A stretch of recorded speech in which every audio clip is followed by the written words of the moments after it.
Oh, and for this? Yeah. Really? Yeah, I thought they said it was like, well, we have a half day Thursday. Oh, well, that's cool. Well, regardless, Yeah. if you're here and I'm not, we're ready when you are. Do you have any questions before we start? No, I don't have any. Now, at some point, Dustin may, I'll give you a 5-minute warning. he's gonna give me a 5-minute warning when this tape is about up. Now, that doesn't mean the interview's over, that just means we need to change the tape. Okay. And there may be a time if there's some sounds going on outside, or he may need to adjust your microphone or something like that. Okay. He'll just do it. Okay. So, you know, if you see him approaching or anything like that, that's just the norm. Okay. Did I explain that Yes, right? ma'am. Okay. But really, we this is a unique opportunity, I think, to capture your story and the story of others, and so I really want you to feel free and open. Okay. You know, to talk about, because we want to know, you know, what it was like to be here during the time that you were working and how you were treated and things of this nature. So I'll be delving into whatever areas of interest. So just Okay, so probably somewhere along the line, you would probably start out, when did I first come here, stuff like that. Yes. The Okay. first few questions are going to be pretty generic, just to get an understanding of where you're from and your educational background, Okay. and how you got here, what you were, you know, what were your first impressions of the area, you know, those types of things. Okay. And then we can start talking more about work and housing and, you know, what you may have done for recreation, or, you know, how you were treated on the job, you know, those types of things. Okay. And we'll just follow the path that seems to be of most interest. Okay. And so it'll be that type of a thing. Okay. Which is a little different for me, because I'm an engineer, so I'm sort of used to precision. So it's like, if you give me 20 questions, I want to go through the 20 questions. Okay. So, okay. We're ready. Okay. You said that 5 minutes No, ago. that's didn't you? fine. Okay. All right. We'll go ahead and start then. Okay. All right. Could you please tell me your name, and would you please spell it? My name is Gary Henderson, GaryHenderson. Okay. And where were you born? I was born in Tuskegee, Alabama. Okay. And what type of work did you do in Tuskegee before you came here to Oak Ridge? Well, after when I was very young, my parents moved to Azusa, Florida, and that's where I started school and everything. And we lived in Florida till I was about 9 years old. Then we moved back to Alabama, a little place called Opelika, Alabama. Mm-hmm. I know where that is. And did you stay there? What ages were you there in Opelika?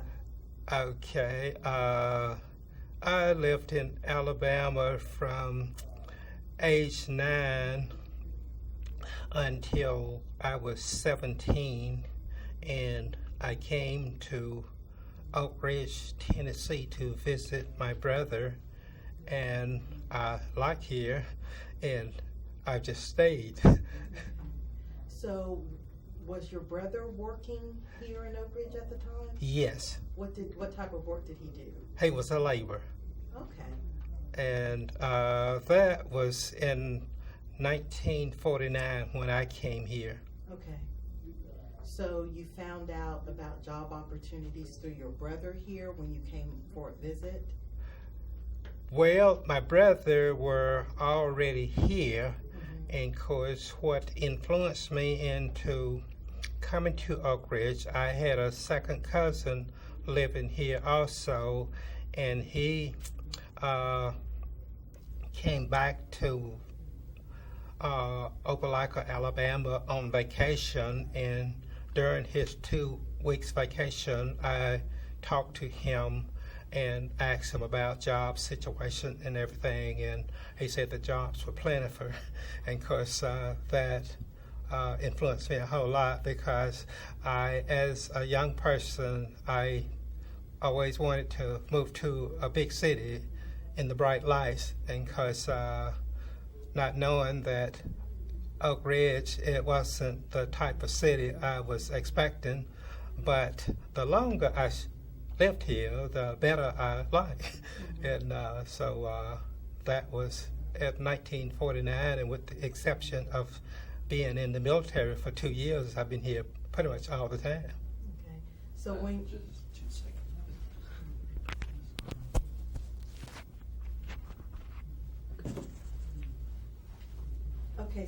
you were 17, then you went to the military, or what age did you come here to Oak Ridge? I was 17 years of age when I moved to Oak Ridge. Okay. And after I moved here, I got a job as a laborer, and because the way things was set up back then, I lived in the huts. And once you get settled into the huts, the next part of it is find your job. And so to get a job, you had to go to the union hall. And of course, the union hall, it was down in the Jefferson area that's near the Boys Club.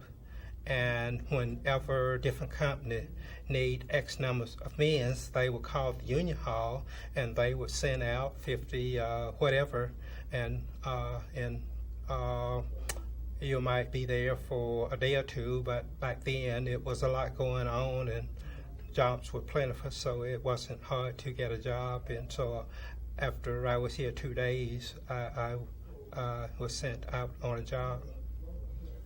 Tell me, what was your first impression of Oak Ridge when you first came here? Well, when I first came here, I was hoping to see a big city, something like New York, but that wasn't the case. I came here at night and everything was lit up and beautiful. And but the next morning, after I got up and a few days later, I discovered that it wasn't what I was looking for, but I got me a job and went to work because I didn't have a lot of money, and so that was the next part of business, was to go to work. Describe what it was like living in the hut mints, or describe the hut mints and the living conditions and what that was like for you.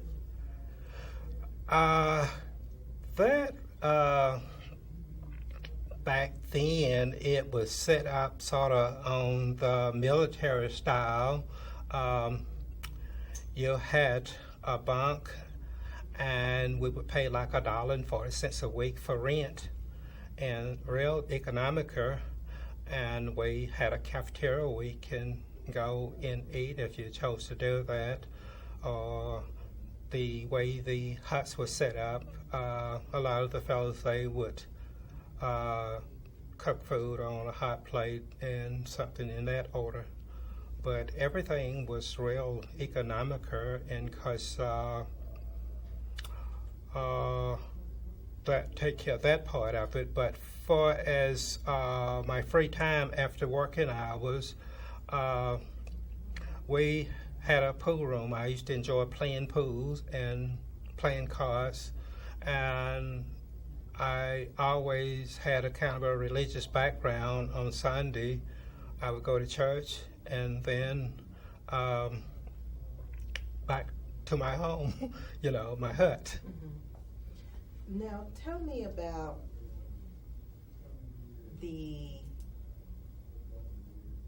your housing in comparison to where the whites were living, and what the situation was there. Well, far as our location where we live,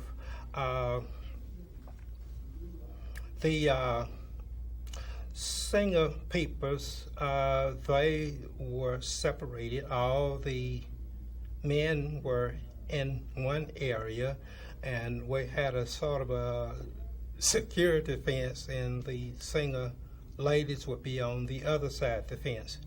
And papers with families that were married, they lived in flat tops. And so far as the race goes, that didn't bother me a whole lot because they lived on the other side of town, so to speak, and we all had our little separate places we would go. At that time, we didn't have a movie theater here in Oak Ridge, and I would go to Knoxville a lot of time. And during the weekdays, whoever was in charge of the drive-in theater, you could get in a distance long as you didn't disturb the white people, so to speak, because we weren't allowed to go into the theater. But we could sit in a distance and watch it, and you could hear the sound, but you just wasn't allowed to go in. And that didn't bother me a whole lot because that was a way of life. And but of course, needless to say, we had our own restroom, and they had theirs, and restaurants and stuff like that. Everything was just sort of segregated. And but you got used to that type of living, and it didn't bother you a whole lot. Okay, tell me about like where you would wash your clothes or get a haircut, or where you went to church, the after hours activities that people did. Okay, at that time, we had a fella. He would come by and pick up your laundry and dry cleaners, and of course you pay a small fee for that, or you could take it yourself to the dry cleaners, and most time that was the way I went about my laundry. I would put it in the cleaners. And what was your other question? About your hair, getting your hair cut and things. Okay.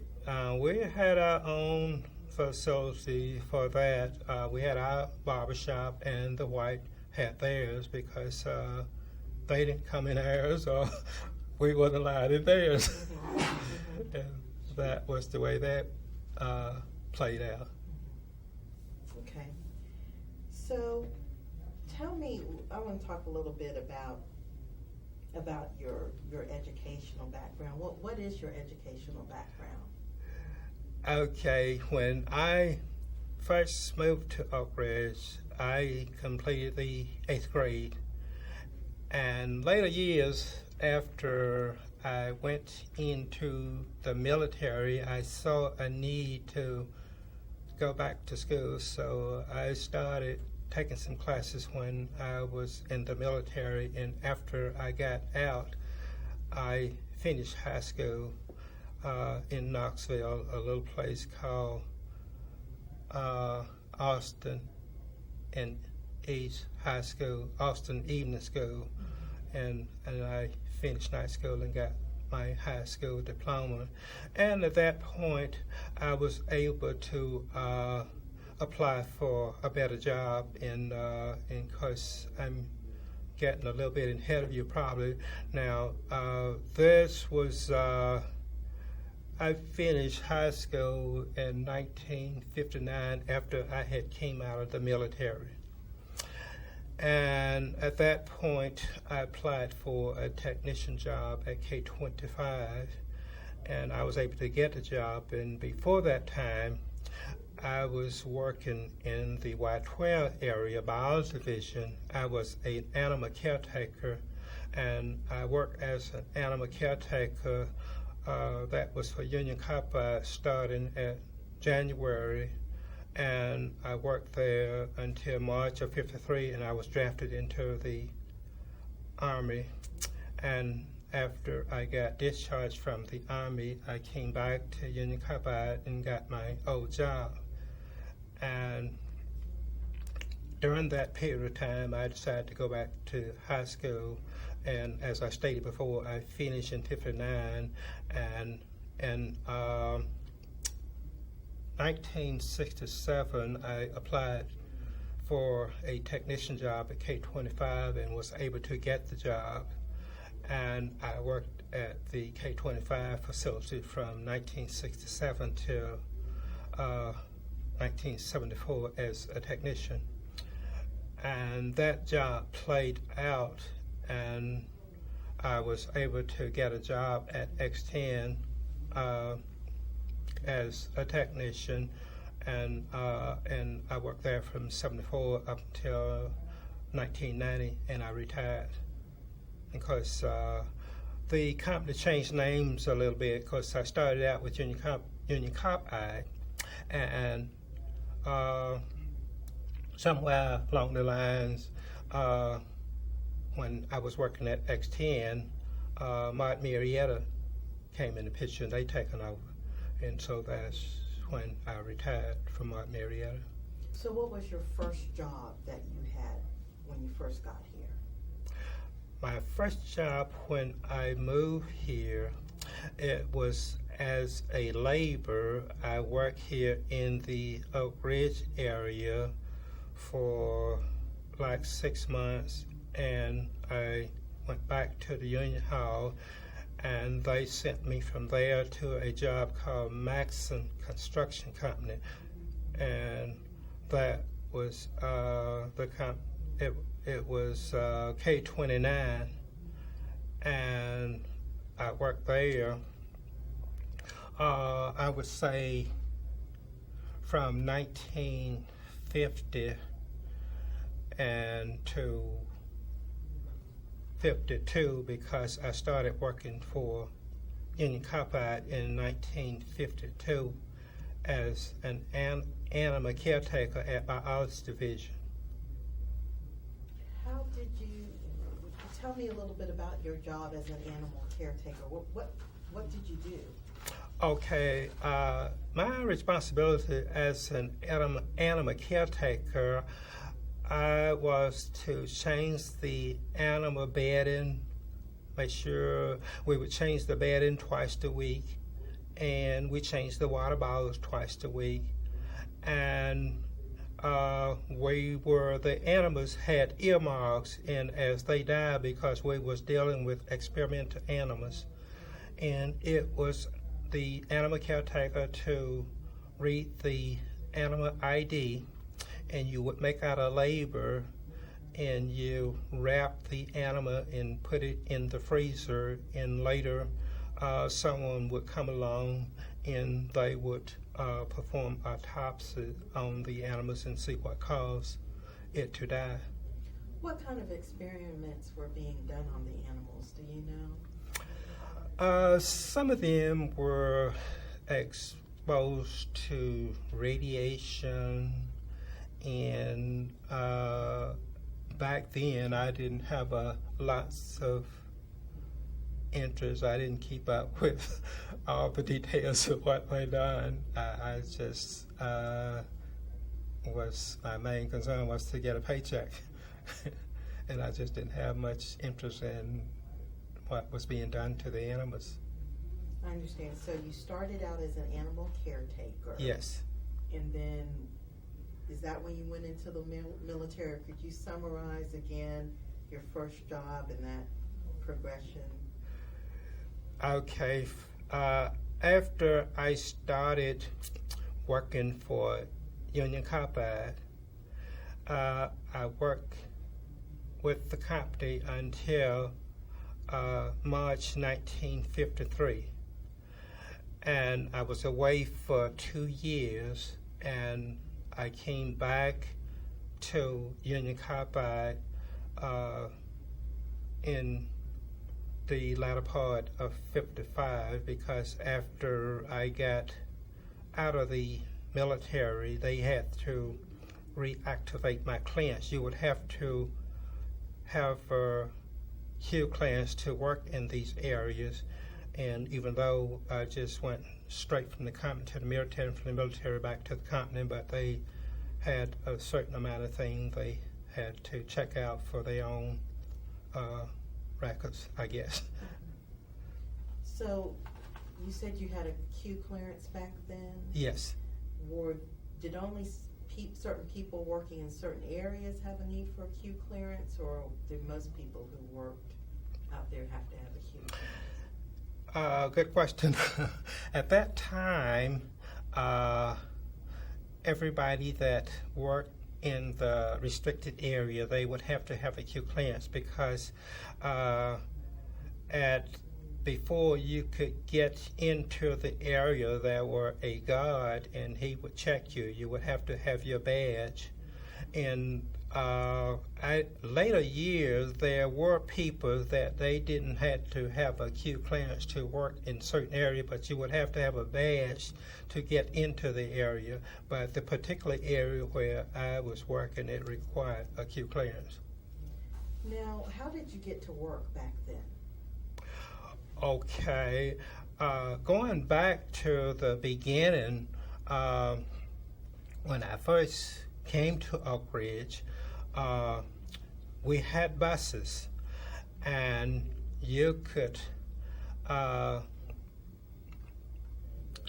it wasn't a ticket. They had a little machine. You could put a dime in it or give it to the bus driver, and you could go anywhere in Oak Ridge for 10 cents. Now, sometimes you had to get what you call a transfer, but you could get that transfer and get off one bus and get on to the next bus. And after you're complete, wherever you're going, you're ready to come back home, you had to pay another dime to get back home because you could go to and from work for 20 cents, basically what I'm saying. And that was all the money that you need for transportation. Now, when you first started out as a laborer, what literally did you do during that first 6 months or so you were here? Okay. At that point,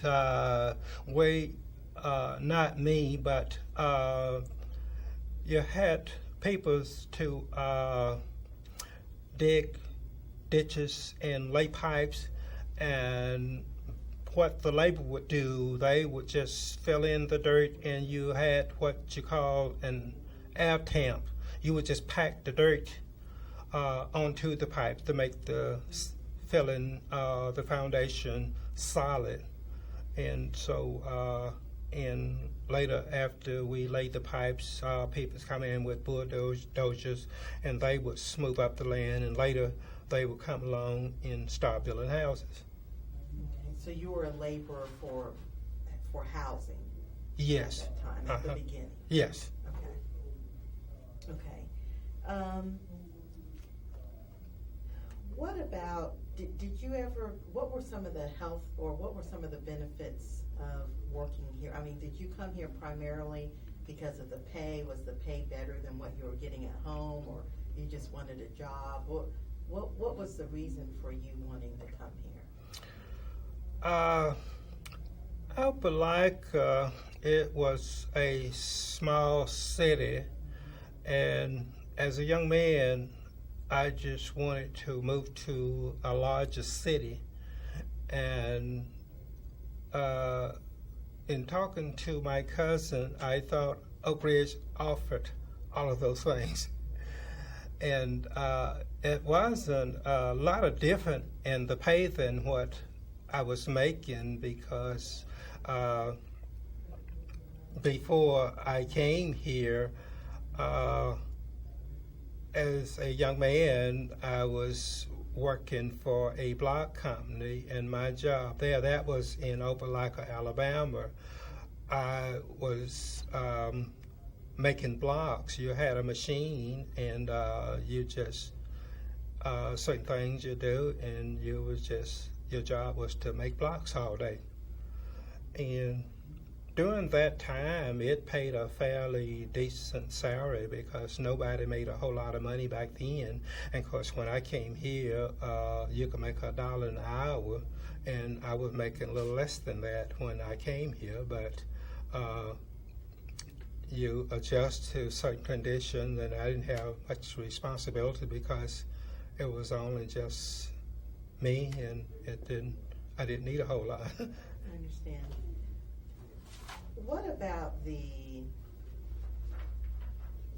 you end up getting married while you were here, meeting your wife, or? That was later years after I got out of the military.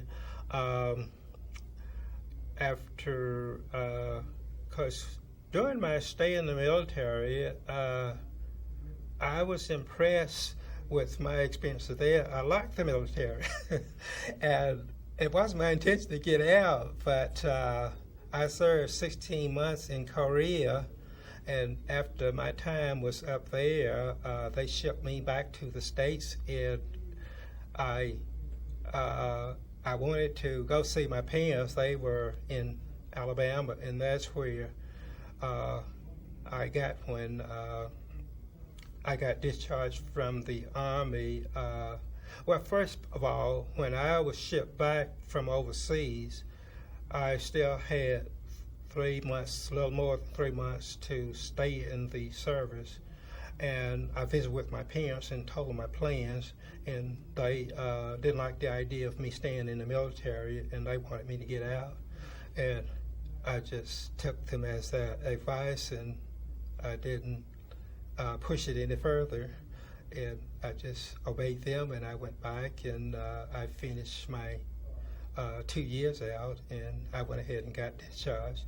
And at that point, I came back to Oak Ridge, and I applied for my old job and got it. And as time went by, about a year later, before the end, I had met my wife, and I liked her a whole lot. And as time went by, we fell in love and agreed to marry and start a family. And we've been real successful. Have a lovely family, wife. We've been married 49 years. Okay, we'll probably stop it right here. That's a good stopping point. Okay. Because I want to delve into